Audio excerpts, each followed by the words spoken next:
नमस्कार विद्यार्थी मित्रांनो, तुम्हा सर्वांचं परत एकदा स्वागत आहे आपल्या मोल माइंड केमिस्ट्री चॅनलवरती. तर ठीक आहे, तर आपण लास्ट लेक्चरमध्ये पाहिलं होतं की कार्बोकॅटायनची स्टॅबिलिटी इंडक्टिव्ह इफेक्टचा आपला पहिला ॲप्लिकेशन झालेला होता. त्याच्यामध्ये आपण पाहिलेलं होतं कार्बोकॅटायनची स्टॅबिलिटीची ऑर्डर कशी काढायची. ठीक आहे, तर आज आपण पाहणार आहोत कार्बन रॅडिकलची स्टॅबिलिटी कशी डिफाईन होते. बरोबर आहे.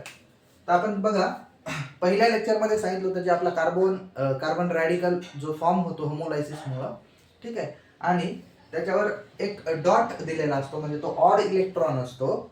आणि ज्या ऑड इलेक्ट्रॉन स्पेसिस असतात, कोणत्या ऑड इलेक्ट्रॉन स्पेसिस, जसं आपलं कार्बन रॅडिकल आहे फॉर एक्झाम्पल, 3 बॉन्ड केलेले आहेत. ठीक आहे, तर व्हॅलेन्स इलेक्ट्रॉन होतात 7. ठीक आहे, तर एक इलेक्ट्रॉन ऑक्टेट कंप्लीट करण्यासाठी परत एक कमी आहे, तर तो इलेक्ट्रॉन काय करत होतो, ऍक्सेप्ट करत असतो, आणि आपण काय म्हणतो त्याला लेविस ऍसिड पण म्हणत होतो. ठीक आहे, तर मग आपण काय करूया, याच्या स्टेबिलिटीची ऑर्डर, म्हणजे आपला इंडक्टिव्ह इफेक्टचा जो सेकंड ऍप्लिकेशन आहे तो आहे स्टॅबिलिटी ऑफ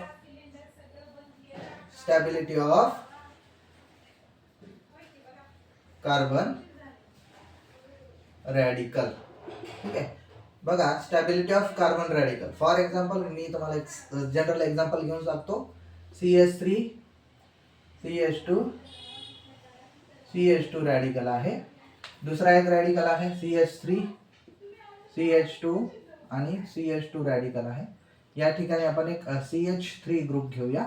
ठीक आहे, तर आता याला इलेक्ट्रॉन देणारे ग्रुप्स पाहिजे असतात स्टेबल होण्यासाठी. तर हा पण प्लस आय शो करतो आणि हा पण काय करतो, प्लस आय शो करत आहे. ठीक आहे, पण कंपॅरेटिव्हली प्लस आय जास्त कुणाचा. बघा, हा इथं एक कार्बन आहे, त्याला 2 हायड्रोजन प्रेझेंट आहे. इथं एकच कार्बन आहे पण त्याला काय आहेत, 2 कार्बन प्रेझेंट आहेत. एक हायड्रोजन आणि एक कार्बन एक्स्ट्राचा प्रेझेंट आहे. ठीक आहे, तर मग आता देते वेळेस हा जास्त देईल, म्हणजेच हा ए जर पकडला आणि हा जर बी पकडला तर बी हा जास्त स्टेबल असेल ए पेक्षा. ठीक आहे, तर का, कारण तो इलेक्ट्रॉन देतो आहे कार्बन रॅडिकलला. बरोबर आहे. तर मग आपण एक जनरल जर पाहिलं तर कसं म्हणता येईल बघा, स्टॅबिलिटी ऑफ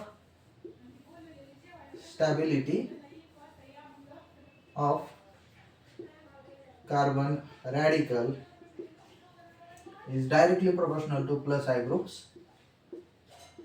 ठीक आहे, आणि दुसरा असेल काय, स्टॅबिलिटी ऑफ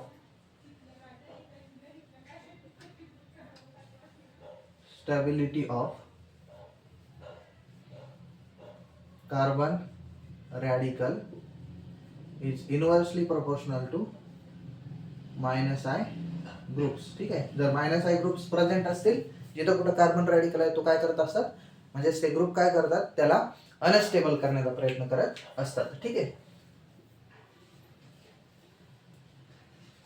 जशी आपण कार्बोकॅटायनची स्टॅबिलिटी पाहिली होती, सेम टू सेम याची पण तशीच आपल्याला पाहायची आहे. एक्झाम्पल बघा, CH3 CH2 CH2 रॅडिकल आहे. दुसरा CH3 CH आणि हा CH3 रॅडिकल. तिसरा आहे CH3 CH3 आणि इथं CH3. बरोबर, हा A B आणि C. आता सगळ्यात पहिले काय बघायचं, ज्या कार्बन रॅडिकलला कोणते ग्रुप्स अटॅच आहेत, है की नाही. हे CH2 CH3 आपण काय करतो, इलेक्ट्रॉन डोनेट करत असतो, म्हणजे हा कोणता इफेक्ट दाखवतोय, प्लस हा इफेक्ट दाखवतोय.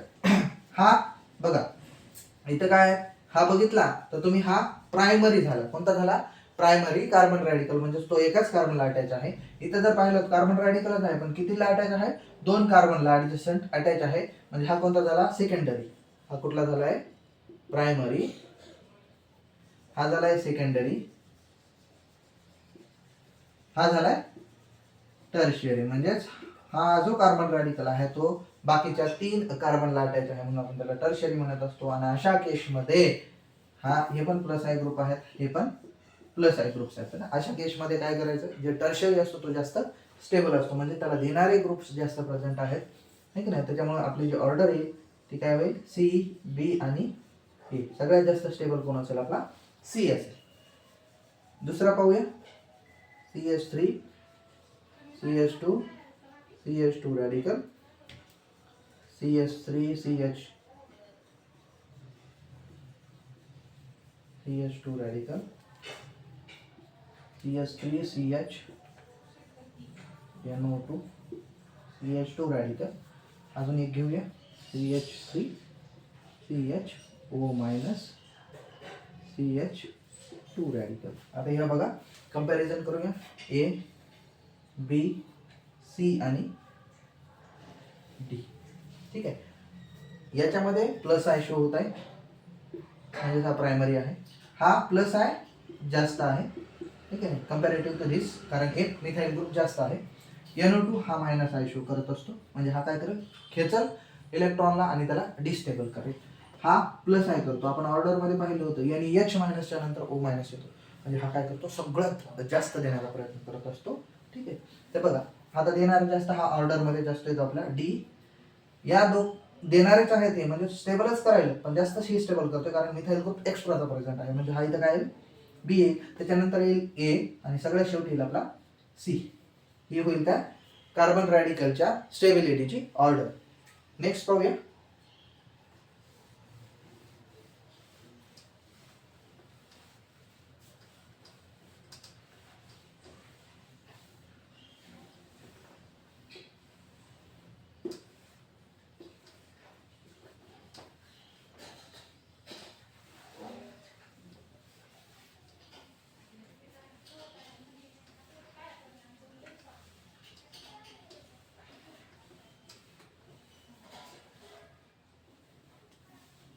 तिसरा क्वेश्चन आपला,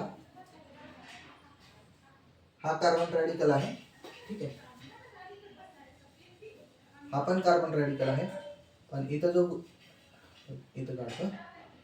जो ग्रुप आहे हा फ्लोरीन प्रेझेंट आहे. ठीक आहे. त्याच्यानंतर सेम ग्रुप असेल, इथं असेल फक्त Cl,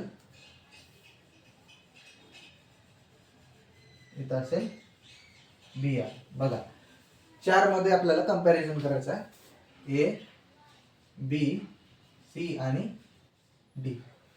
हा मायनस आय शो करतो, आणि हा पण काय करतो मायनस आय. याच्यामध्ये फक्त प्लस आय देणारा हाच आहे म्हणजे हा काय करत आहे, स्टेबल करत आहे. त्याला काय करत आहे, स्टेबल. मग सगळ्यात जास्त स्टेबल कोण असेल, ए असेल. मग याच्यामध्ये तिघाचं जर कंपॅरिझन केलं तर सगळ्यात ओढणारा कोणता, म्हणजे आपण काय म्हणलो होतो, जे कार्बन रॅडिकल आहे त्याची स्टॅबिलिटी जी असते इनव्हर्सली प्रोपोर्शनल असते मायनस आय ग्रुप्सला. बरोबर आहे. म्हणजे हा याच्यामध्ये सगळ्यात कमी खेचणारा जास्त स्टेबल असणार कार्बन रॅडिकल. म्हणजे बी आर बघितला तर बी आर ची जी ऑर्डर मध्ये पाहू आपण, सॉरी ऑर्डर मध्ये पाहिलेलं आहे, बी आर ची जी ऑर्डर असते कमी असते, कमी खेचतो या दोघांपेक्षा. बरोबर आहे. मग काय यायला पाहिजे, डी जास्त स्टेबल यायला पाहिजे कंपॅरिझन टू सी, आणि सगळ्यात शेवटी यायला पाहिजे आपला बी. ही काय होईल, कार्बन रॅडिकलची ऑर्डर होईल. नेक्स्ट बघा, कार्बन रॅडिकल एक CH3 ग्रुप प्रेझेंट आहे. कार्बन रॅडिकल इथं CH3 ग्रुप प्रेझेंट आहे, इथं पण CH3 ग्रुप प्रेझेंट आहे. कार्बन रॅडिकल CH3 CH3 आणि इथं परत CH3 ग्रुप प्रेझेंट आहे. इथं CH3 CH3 CH3 CH3 म्हणजे या ठिकाणी काय आहे, CH3 ग्रुप 4 प्रेझेंट आहे. ठीक आहे. बघा आता इथे सगळे जर बघितले आपण, हे प्लस आय वाले ग्रुप्स आहे, कोणते प्लस आय वाले प्लस आय वाले प्लस आय. ठीक आहे. ABCD मध्ये जर कंपॅरिझन केलं तर सगळ्यात शेवटचा म्हणजे डी नंबरचा ए बी सी आणि डी. बरोबर आहे. तर डी सगळ्यात जास्त स्टेबल असेल म्हणजे डी पहिला यायला पाहिजे, त्याच्यानंतर सी यायला पाहिजे, त्याच्यानंतर बी यायला पाहिजे, नंतर शेवटी यायला पाहिजे आपला ए. ही होईल त्याची ऑर्डर. नेक्स्ट बघा,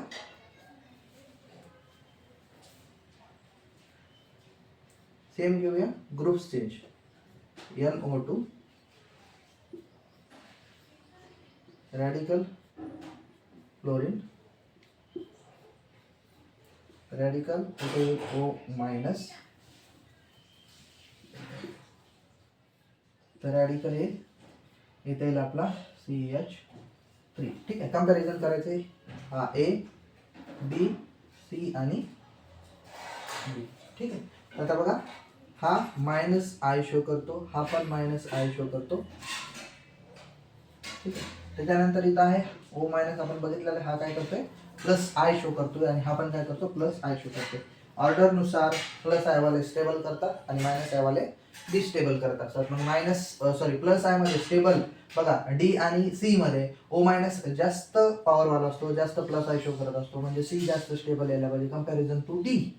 आता या दोघांमध्ये खेचणारा जास्त कोणता, तर NO2 असतो आणि फ्लोरीन हा कमी खेचतो comparison to NO2 nitro group. ठीक आहे, तर मग हा जास्त खेचतो आणि जास्त अनस्टेबल करतो. मग स्टेबल कोण असेल, बी असेल कम्पॅरिझन टू ए. ठीक आहे, नेक्स्ट 6 नंबरचा क्वेश्चन बघा.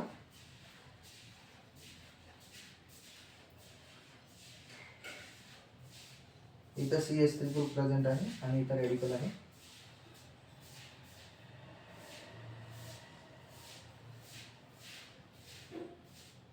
इथं रेडिकल प्रेझेंट आहे, इथं CH3 ग्रुप प्रेझेंट आहे. रेडिकल आहे, इथं CH3 प्रेझेंट आहे. रेडिकल इथं CH3 प्रेझेंट आहे. ठीक आहे, बघा कंपॅरिझन A, B, C आणि D मध्ये सगळे प्लस आय वालेच आहेत. पण आता असे क्वेश्चन आल्याच्या नंतर कसं करायचं बघा. हा कार्बन रेडिकल आहे, 1, 2 आणि 3 कार्बन, म्हणजे हा कुठला आहे 3 डिग्री आहे कार्बन रेडिकल. हा बघा हा सेकंडरी आहे म्हणजे 2 डिग्री आहे विथ एक काय आहे प्लस आय आहे. ठीक आहे, पण कुठं आहे ऍडजस्टंट कार्बनवर आहे. इथं पण आहे बघा, पण कुठं आहे 3 नंबरच्या, हे पण प्लस आयच आहे आणि हा पण प्लस आहे. पण डिस्टन्स काय होत आहे, कमी कमी होत जातं, म्हणजे वाढत जात आहे, म्हणजे जी पॉवर आहे ती कमी कमी होत जात आहे. ठीक आहे, मग सगळ्यात जास्त स्टेबल कोण असायला पाहिजे ए, त्याच्यानंतर थोडा जवळचा CH3, त्याचा बी नंबरचा तो येईल, नंतर येईल सी, शेवटी जाईल आपला डी. ही होईल त्याची ऑर्डर. ठीक आहे, नेक्स्ट आणखी काही प्रॉब्लेम्स पाहूया.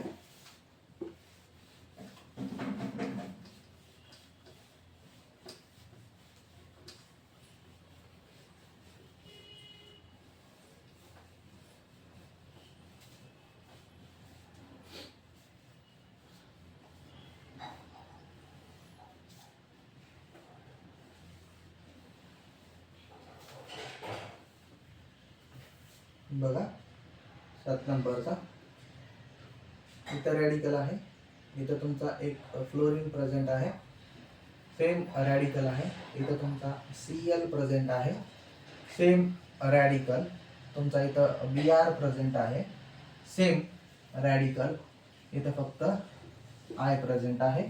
कंपॅरिझन करा, सेम डिस्टन्सवर ग्रुप्स प्रेझेंट आहे. यांचं जर कंपॅरिझन केलं तर काय होईल, आपल्याला ऑर्डर लक्षात येतं काय -I -I, हा पण -I आणि हा पण -I. सगळे काय आहेत इलेक्ट्रॉन विथड्रॉइंग ग्रुप आहेत, म्हणजेच -I शो करतात. हा A, B, C आणि D. ठीक आहे, सगळे काय करतात खेचत आहेत. आपली जी कार्बन रॅडिकलची जी ऑर्डर असते, त्याची जी स्टेबिलिटी असते -I ला कशी असते, इनव्हर्सली प्रोपोर्शनल असते. ठीक आहे, म्हणजे सगळ्यात जास्त -I जो असेल ज्या ग्रुपचा असेल तो सगळ्यात लिस्ट स्टेबल असेल. बरोबर आहे, सगळ्यात या 4 मध्ये कमी खेचणारा असतो आपला आयोडीन, सगळ्यात जास्त स्टेबल तोच होईल सी, त्याच्यानंतर बी, त्याच्यानंतर येईल आपला ए. ठीक आहे, स्टेबिलिटी सगळ्यात जास्त स्टेबल कोण असेल डी असेल. नेक्स्ट बघा, रॅडिकल सेम, इथं तुमचा एक फ्लोरीन आहे, रॅडिकल सेम, इथं तुमचे 2 फ्लोरीन प्रेझेंट आहे, रॅडिकलची पोझिशन सेम, इथं तुमचे 2 आय प्रेझेंट आहेत, रॅडिकलची पोझिशन सेम. ठीक आहे, इथं काय होईल तुमचे एक आयोडीन प्रेझेंट असेल. ठीक आहे, काय असेल एक आयोडीन ग्रुप प्रेझेंट असेल. आता कंपॅरिझन बघा, सगळ्यात पहिले आपल्याला डिस्टन्स बघायचा. डिस्टन्स सगळ्यांचा सेम आहे. नंबर ऑफ ग्रुप्स कोणात जास्त आहे, बी आणि सी मध्ये, ए, बी, सी आणि डी मध्ये. ग्रुप कोणात जास्त आहेत, एफ आणि आय मध्ये. बरोबर आहे, मग बी चा जो असेल, दोघं जण काय करत आहेत, जास्त पॉवरने खेचत आहेत. बरोबर आहे, जास्त पॉवरनं दोघं जण खेचत आहेत. बरोबर आहे, सगळ्यात लिस्ट स्टेबल असेल आपला बी नंबरचा, म्हणजे 2 फ्लोरीन मध्ये. त्याच्यानंतर बघा सी, सेम पोझिशन आहे पण काय करत आहे, खेचत आहे की नाही. आता एफ आणि ए आणि सी मध्ये जर कंपॅरिझन केलं, ठीक आहे, तर नंबर ऑफ ग्रुप कोणाच जास्त आहेत, आयोडीनचे, कुठं सी मध्ये. तर मग याच्या ऐवजी कोणी यायला पाहिजे, पॉवर जास्त याची होईल. बरोबर आहे, म्हणजे दोघं आहेत. ठीक आहे, बघा आता ऑर्डर कशी लागेल, सगळ्यात पहिले यायला पाहिजे डी, कारण कमी खेचतो आणि एकच ग्रुप आहे. ठीक आहे, त्याच्यानंतर यायला पाहिजे ए, खेचतो जास्त पण एकटाच आहे. बरोबर, या दोघांमध्ये जर कंपॅरिझन केलं, ठीक आहे, तर बघा हे दोघ जण आहेत, हे पण दोघ जण आहेत, पण पॉवर कोणाचे जास्त आहे, फ्लोरीनचे आहे. मग कमी खेचणारा आयोडीन असेल, तो येईल आपला सी, आणि बी हा नेक्स्ट लास्ट वाला येईल आपला. ठीक आहे, ही अशी ऑर्डर लागेल कार्बन रॅडिकलची. 9 नंबरचा पहा, CH3 CH radical CH3 CH3 CH radical CH2, इथं असेल NH minus CH3 CH radical CH2O minus. ठीक आहे, कंपॅरिझन करायचं. हे पण काय करतायत, प्लस आय शो करताय, सॉरी पी हा सी. तिघांमध्ये पण काय डोनेटिंग ग्रुप्स आलेले आहेत, प्लस आय वाले ग्रुप्स आले आहेत. हे पण प्लस आय आहे, हे पण प्लस आय आहे, आणि हा पण काय आहे, प्लस आय आहे. ठीक आहे, तर मग प्लस आय मध्ये सगळ्यात जास्त प्लस आय कोणाचा असतो, NH मायनसचा असतो. या तिघांमध्ये कंपॅरिझन केलं तर बी येईल, त्याच्यानंतर येईल आपला सी, आणि शेवटी आपला CH3 वाला ए. ठीक आहे, नेक्स्ट येईल आपला 10 नंबरचा क्वेश्चन.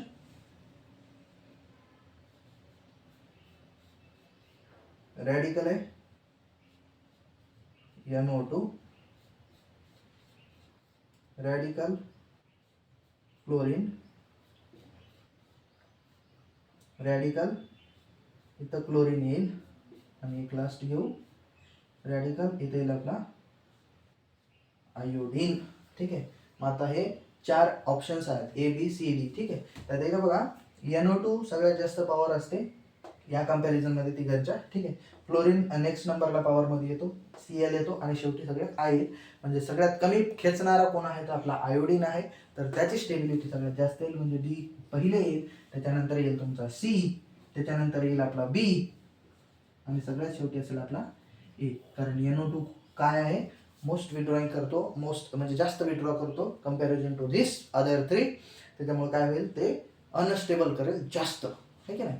तर हे काही होते आपले कार्बन रॅडिकलवरचे प्रॉब्लेम. ठीक आहे, आता नेक्स्ट लेक्चरमध्ये आपण पाहूया की जे कार्ब अनायन असतो, काय असतो, कार्ब अनायन, त्याची आपण स्टेबिलिटी पाहू, म्हणजे इंडक्टिव्ह इफेक्ट जो आहे आपला त्याचा नेक्स्ट ॲप्लिकेशन, तिसरं ॲप्लिकेशन, ज्याच्यामध्ये आपण काय पाहणार आहोत, स्टॅबिलिटी ऑफ कार्ब अनायन. ठीक आहे, थँक्यू.